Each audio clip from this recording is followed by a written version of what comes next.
storyline ng Tayuan 2?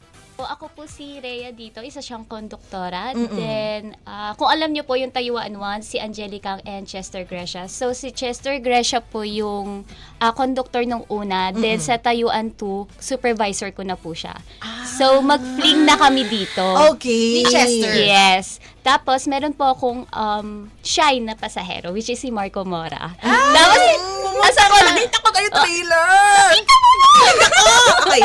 so, ayun, as a konduktora na explorer. Tapos, alam mo na, parang, hindi naman parang liberated, pero ano siya, matindi siya, gano'n.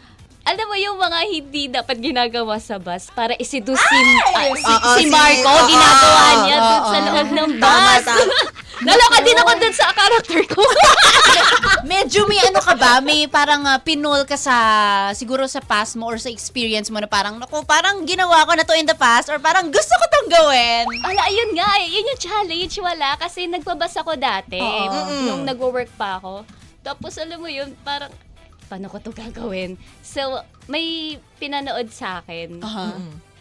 Yung Tayuan man, pinanood sa akin. Okay. Tapos, pinanood din sa akin si Maricel Soriano ng Batang Quiapo. Yes. So, siya yung naging ano ko doon, naging guide ko, inspo kung paano ko gagawin yung acting ko dun sa character ko. Ito na nga, kasi magkaibigan talaga kami ni Marco last year pa. So close friends na Sobrang kayo. close kami. So, nung nandun kami, ang awkward. Alam mo, usually yun yung sinasabi nila, the closer you are with that person, kunyari magkalapit na kayo na kaibigan, mas mahirap hindi siyang mo na kayang gawin. Kasi awkward nga talaga. Tama. So, paano nyo nairaos yun, kumbaga? Naalala ko na naman. Meron ba kayong mga date beforehand, like, just to build that chemistry? Or, ano ba? Paano nyo ba naipaghanda ang scene? Ano ba, nung una, na-awkward talaga kami. Tapos, nung pinapagalitan na kami, doon na kami umayos. Kasi sabi ko, Marco, ayusin na natin to. Kalimutan mo na natin pagiging magkaibigan natin.